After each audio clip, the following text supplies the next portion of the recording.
دوستو جنگ بدر ایسی جنگ ہے جس میں مسلمانوں کی تعداد بہت ہی کم تھی اور مشرکین کی تعداد بہت زیادہ تھی، لیکن اللہ تعالیٰ نے مشرکین پر مسلمانوں کو فتح دی۔ یہ جنگ ماہ رمضان کی 17 تاریخ کو پیش آئی۔ جنگ بدر کے مقام پر لڑی گئی۔ آخر یہ جنگ کیوں ہوئی، اس کی وجہ کیا تھی؟ مکے کے مشرکوں نے جب مسلمانوں کو نکال دیا اور مسلمانوں کو مجبوراً ہجرت کرنی پڑی تو مکے کے تمام مشرکوں نے مسلمانوں کا تمام مال لوٹ لیا۔ وہ تمام مال ابو سفیان کی سربراہی میں ایک قافلہ بنا کر شام کی طرف روانہ کیا۔ یہ بات جب حضور صلی اللہ علیہ وسلم کو معلوم ہوئی تو حضور صلی اللہ علیہ وسلم نے اپنے تمام اصحاب کو جمع کیا اور فرمایا، اے میرے اصحاب، ابو سفیان تمہارا لوٹا ہوا مال شام کی طرف لے جا رہا ہے اور وہاں جا کر وہ فروخت کرے گا۔ وہ اس تجارت سے جتنا بھی منافع ہوگا وہ مسلمانوں کے خلاف استعمال کیا جائے گا۔ اس لیے حضور صلی اللہ علیہ وسلم نے اپنے تمام اصحاب کو حکم دیا کہ جلدی سے ایک لشکر تیار کرو اور ابو سفیان کا راستہ روک لو۔ چنانچہ 313 افراد کا لشکر تیار ہوا اور ابو سفیان کا راستہ روک لیا۔ ادھر مشرکین مکہ کو جب خبر ملی ابو سفیان کا قافلہ روکنے کے لیے مسلمانوں نے اس کے راستے پر قیام کیا ہے، مکہ کے مشرک سرداروں نے یہ فیصلہ کیا کہ ہم سب مل کر حضور صلی اللہ علیہ وسلم پر حملہ کریں گے اور ان کے تمام لشکر کو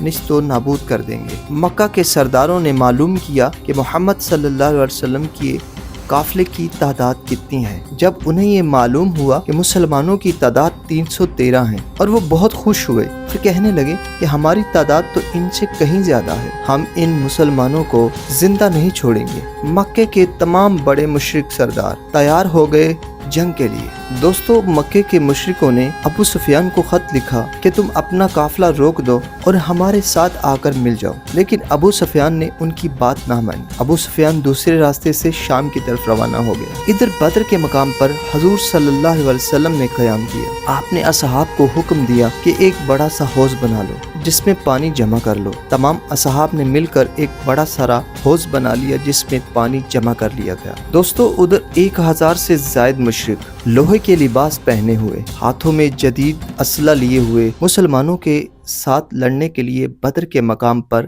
پہنچ گئے۔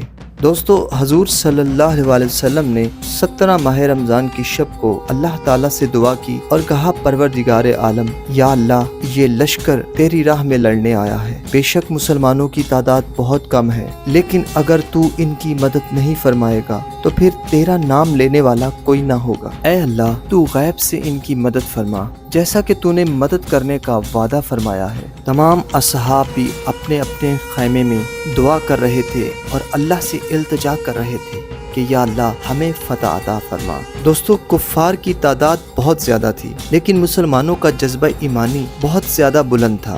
جب 17 ماہ رمضان کا دن طلوع ہوا تو جنگ کا آغاز ہوا۔ سب سے پہلے عتبہ آگے بڑھا اور عتبہ نے حضور صلی اللہ علیہ وسلم کے قافلے کی طرف دیکھ کر کہا، کوئی جوان ہمارے مد مقابل میں بھیجو۔ دوستو انصار میں سے 3 اصحابی مد مقابل آئے۔ ادھر کفار میں سے عتبہ، شیبہ اور ولید تھے۔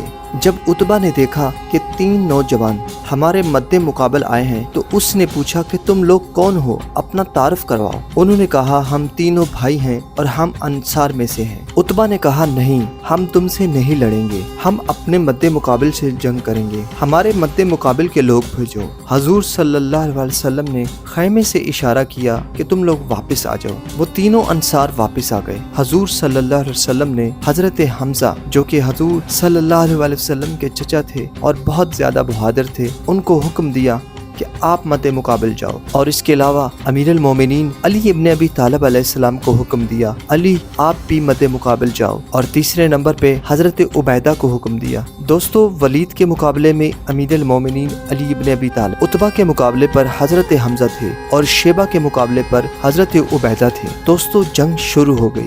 حضرت حمزہ نے تلوار چلانا شروع کی۔ حضرت حمزہ نے ایک ہی بار میں عتبہ کا کام تمام کر دیا۔ ادھر سے ولید امیر المومنین علی ابن ابی طالب علیہ السلام پر تلوار چلاتا رہا۔ امیر المومنین اس کے ہر وار کو رد کرتے رہے۔ مولا علی علیہ السلام نے ایک ہی بار میں ولید کا کام تمام کر دیا۔ اب باقی بچ گئے حضرت عبیدہ۔ حضرت عبیدہ ضعیف العمر تھے۔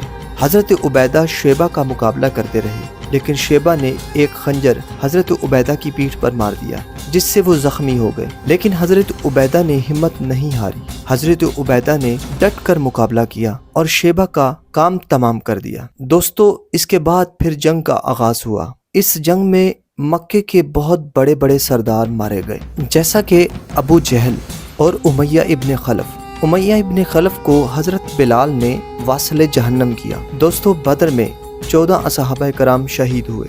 مسلمانوں کے جذبہ ایمان اتنا بلند تھا، 313 مسلمانوں نے کفار کو بھاگنے پر مجبور کر دیا۔ تمام کفار میدان چھوڑ کر بھاگنے لگے۔ دوستو، جب تمام کفار میدان چھوڑ کر بھاگ گئے، بہت زیادہ مال غنیمت مسلمانوں کے ہاتھ آیا۔ دوستو، اللہ تعالیٰ نے فرشتوں کے ذریعے بھی مسلمانوں کی مدد فرمائی۔ اس طرح جنگ بدر فتح ہو گئی۔ حضور صلی اللہ علیہ وسلم نے سجدہ شکر ادا کیا اور کہا، یا اللہ تیرا شکر ہے، تو نے جس مدد کا وعدہ کیا تھا وہ پورا ہو گیا۔ دوستو، جب جنگ فتح ہو گئی، جنگ فتح ہونے کے بعد مسلمانوں نے کفار کے کچھ لوگوں کو قیدی بنا لیا۔ کفار کو گرفتار کرنے کے بعد ان کے ہاتھ رسیوں سے باندھ دیے گئے اور حضور صلی اللہ علیہ وسلم کے سامنے پیش کیا گیا۔ حضور صلی اللہ علیہ وسلم نے جب کفار کو قید دیکھا اور ان کے ہاتھ رسیوں میں بندھے ہوئے دیکھے تو حضور صلی اللہ علیہ وسلم نے گریہ کیا اور تمام اصحاب سے فرمایا، ان قیدیوں کے ہاتھ کھول دو، میں انسانوں کو آزاد کروانے کے لیے آیا ہوں، نہ کہ قید کرنے کے لیے۔ دوستو، ان تمام قیدیوں کے ہاتھ کھول دیے گئے۔ حضور صلی اللہ علیہ وسلم نے فرمایا، اے کفار مکہ، تم میں سے جو شخص بھی 10 مسلمانوں کو لکھنا پڑھنا سکھائے گا تو اسے آزاد کر دیا جائے گا۔